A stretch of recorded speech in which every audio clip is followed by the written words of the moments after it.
السلام علیکم سامعین، حکیم فیصل لائک شیئر فالو ضرور کیجیے گا، مشورہ فری آپ رابطہ کر سکتے ہیں جی۔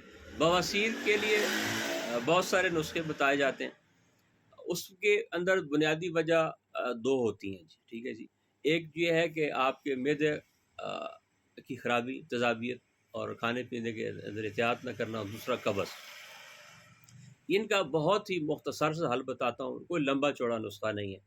آپ نے بازار سے دو چیزیں لینی ہیں، استعمال کریں، اور شرط یہ ہے کہ آپ ساتھ پرہیز کریں۔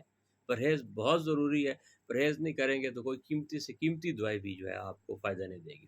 جتنی بادی چیزیں ہیں، آلو، گوشت، مٹر، گوبھی اور فاسٹ فوڈ وغیرہ، بازار کی بنی ہوئی چیزیں، یہ ساری بند کریں، ٹھیک ہے۔ بیکری آئٹم بند کریں، بالکل سادہ غذا استعمال کریں، لوکی، ٹنڈا، کدو، مولی، گاجر، شلجم وغیرہ۔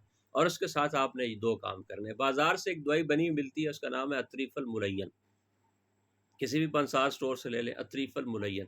یہ روزانہ رات کو سونے سے پہلے ایک چمچ پانی کے ساتھ کھا لیا کریں۔ دوسرا کام آپ نے یہ کرنا ہے کہ 50 گرام گندک آملہ سار لینی ہے، اور 50 گرام میٹھا سوڈا، کھانے والا جو سوڈا ہوتا ہے، یہ آپ نے ان دونوں کو بالکل باریک کر کے مکس کرنا ہے، اور بڑے سائز کے کیپسول بھر لینے ہیں۔ صبح دوپہر شام ایک کیپسول کھانے کے 1 گھنٹے کے بعد پانی کے ساتھ استعمال کریں۔ انشاءاللہ ثم انشاءاللہ پرانے سے پرانی بواسیر استعمال سے ختم ہو جائے۔ السلام۔